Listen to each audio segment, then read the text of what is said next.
آمالنا نهرا تسيل عذبا كماء السلسبيل، ومذكرات في الحياة منها ارتوى جيل فجيل. آمالنا نهرا تسيل عذبا كماء السلسبيل، ومذكرات في الحياة منها ارتوى جيل فجيل. بالعزم هيا نمضي سويا، نسمو ونرقى فوق الثريا. لا تقل لوحدي أو كيف السبيل، أنت بالتحدي تصنع المستحيل. لا تقل لوحدي أو كيف السبيل، أنت بالتحدي تصنع المستحيل.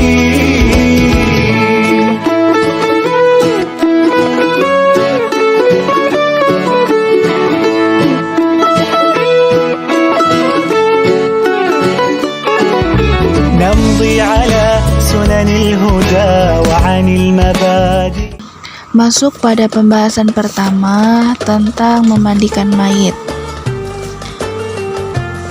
Sebelum memandikan mayit, terlebih dahulu siapkan 3 buah wadah besar yang masing-masing wadah tersebut diisi dengan 3 air yang berbeda, yaitu air sabun, air biasa, dan air yang bercampur dengan kapur barus. Setelah itu, siapkan lagi sarung tangan yang telah dijahit atau sarung tangan biasa untuk membersihkan kotoran mayit. Kemudian siapkan sabun batang dan gayung untuk memandikan mayit. Setelah itu, siapkan semuanya. Setelah siap semuanya, kemudian angkat mayit ke pemandian. Terus pemandian itu melihat-lihat apakah pada si mayit itu ada kotoran atau sejenisnya yang menegah sampainya air.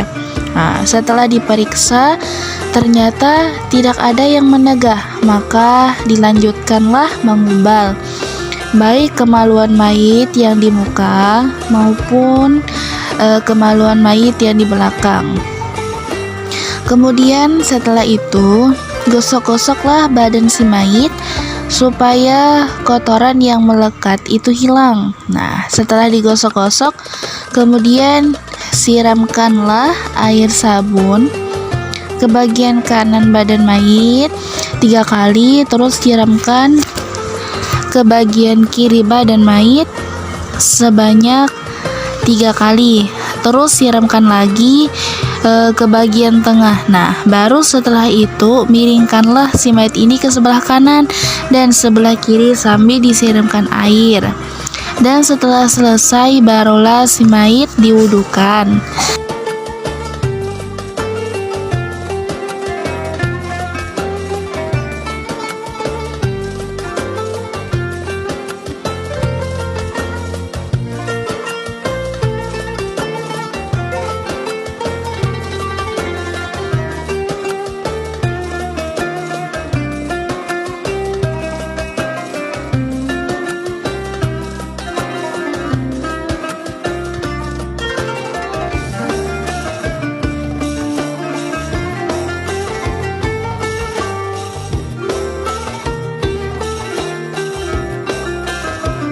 Nah, setelah diwudukan itu, lalu pindahkanlah mayit ke tempat kering sambil diganti dengan tapi bahelai yang kering.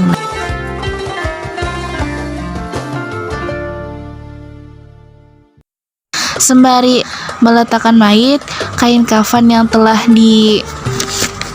disiapkan terlebih dahulu itu dibuka untuk si mayit ini bisa diletakkan di sana. Nah, kemudian masuk pada pembahasan kedua, yaitu tentang mengkafani mayit. Nah, sebelum memandikan mayit tadi, maka kita itu harus menyiapkan terlebih dahulu seperti kain kafan yang ukurannya kurang lebih 12 meter tergantung tinggi dan berat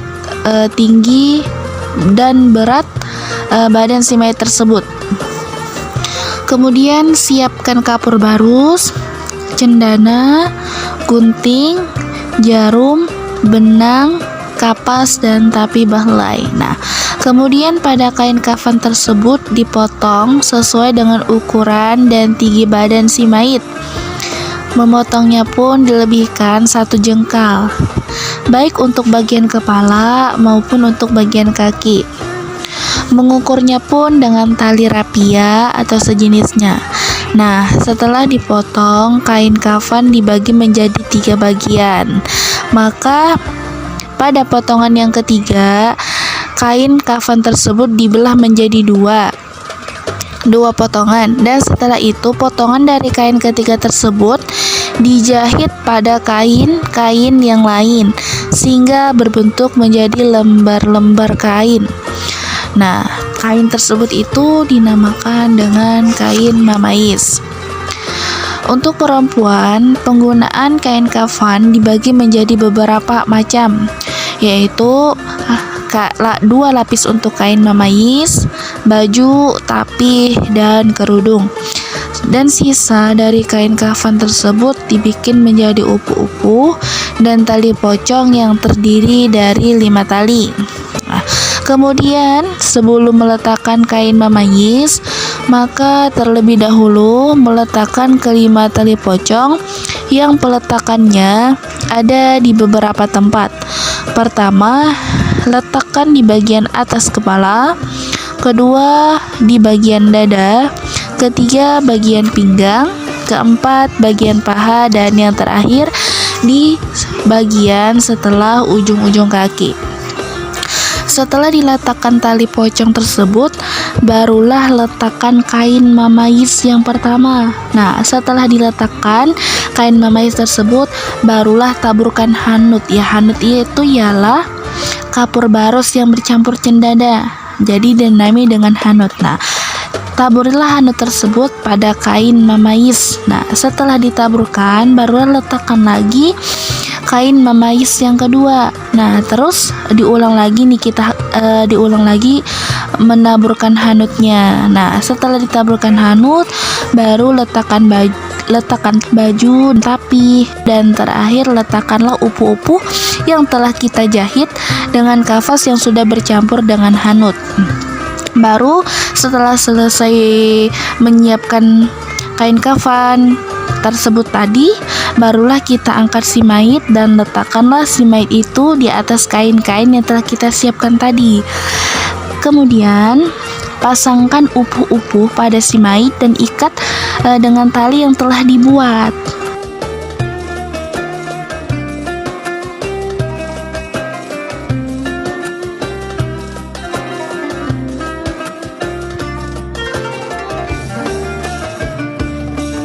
Kemudian setelah itu pasangkan tapih. Nah, cara memakainya sama dengan cara pemasangan tapih pada biasanya. Setelah pemasangan tapih, kemudian pasangkan lagi kapas yang bercampur hanut pada ujung-ujung jari tangannya, tari tangan si mayit. Setelah dipasangkan kapas yang bercampur hanut, kemudian pasangkan lagi setelah itu baju. Dan terakhir pasangkanlah 2 kain mamais dan rapikan samping-sampingnya. Kemudian kain mamais yang terakhir, 2 yang terakhir tadi jangan ditutup sampai kepalanya, sisakan untuk bagian dada dan kepala. Setelah itu barulah dirajah dadanya dengan kalimat la ilaha illallah, dan pada dahinya itu dengan kalimat bismillah. Nah, tapi dirajah itu dengan menggunakan bisa dengan wewangian atau parfum, atau juga bisa menggunakan isyarat telunjuk tangan. Dan setelah itu dipersilahkan untuk keluarganya mencium si mayit untuk terakhir kalinya. Setelah selesai mencium dan tidak ada lagi yang mau menciumnya, barulah 2 lubang hidung, kemudian 2 lubang telinga dan matanya ditutup dengan kapas yang telah dicampur dengan hanut. Nah, Setelah itu barulah ditutup keseluruhan mukanya dengan kain mamayis. Kemudian barulah si mayit diikat dengan tali yang telah disiapkan di awal. Mengikatnya itu pun dimulai dari kaki, setelah itu paha, pinggang, dada, dan terakhir ikatan di atas kepala. Semua ikatan tersebut diikat dengan ikatan simpul hidup dan mengikatnya itu pun di sebelah kiri. Kalau ada jenazah perempuan maka kepalanya sebelah sini ya. Nah, sebelah sini. Kalau ada jenazah anak laki-laki maka perempuan mundur, laki-laki jangan didahulukan, sama seperti kita sholat. Nah, ya silakan. Sholli fadl kifayati. Wa hadza mayyitan wa taqwalina man lillahi ta'ala. Allahu akbar.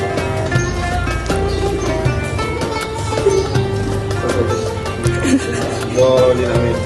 Allahu akbar. Allahumma shalli ala Muhammad. Ya Muhammad majid. Allahu akbar. Allahumma shalli ala Muhammad. Allahu akbar. Allahumma la tahrimna wa la tahrimna barak. Wa la tajal fi qulub. Assalamualaikum warahmatullahi wabarakatuh.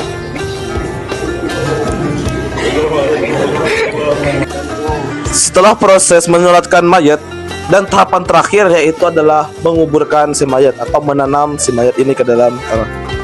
Nah, jadi ini adalah gambaran proses ketika kita menanam atau mengubur si mayat ini. Jadi inilah gambarannya. Nah, jadi di dalam liang lahat itu ada beberapa orang untuk menyambut si mayat.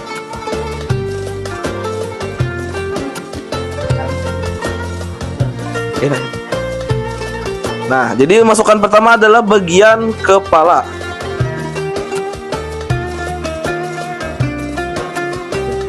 Nah, pada saat memasukkan mayat ini ada mengatakan boleh ajan. Di sini lah proses ajan itu.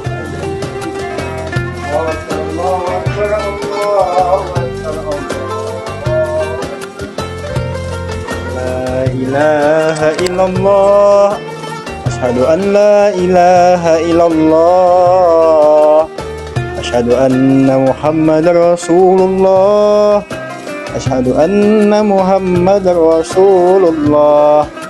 Hayya 'alas shalah, hayya 'alas shalah, hayya 'alal falah, hayya 'alal falah. Allahu akbar, Allahu akbar, la ilaha illallah. Nah, setelah azan tadi kan biasanya orang di dalam kubur ini ada yang namanya itu bantalan. Nah, biasanya dia apa namanya itu yang tanah digumpal-gumpal gitu. Nah, jadi diolah bantalan dari si mayat.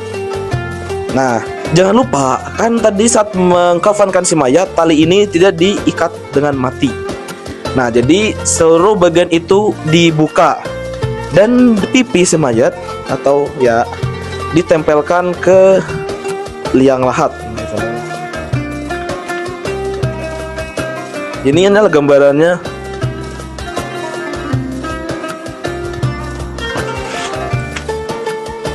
Nah, setelah proses itu dilakukan, selanjutnya itu menutup liang lahat itu dengan papan. Nah, ini.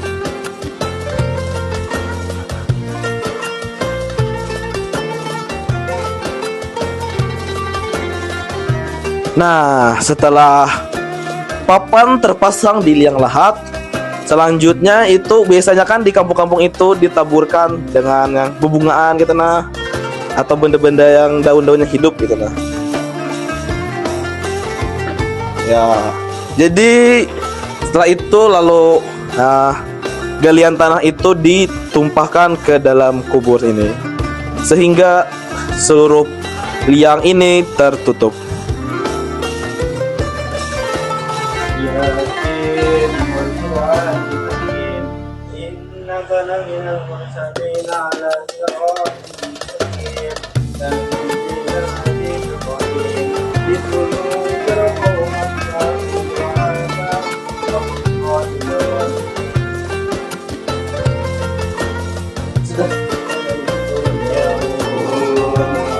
Sadaqallahul azim. Nah, jadi ini adalah gambaran dari tahapan terakhir proses fardu kifayah dalam hal mengurus mayat atau jenazah. Nah, setelah kubur tertutup, pada tahap ini selanjutnya biasanya diadakan namanya itu talqin terhadap si mayat. Jadi ini ada sedikit gambaran bagaimana sih talqin itu. Nah, jadi ini adalah gambaran talqin tersebut.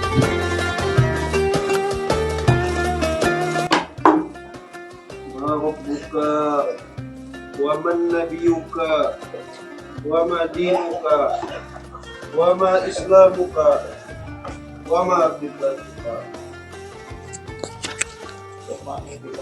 Alhamdulillah rabbil alamin.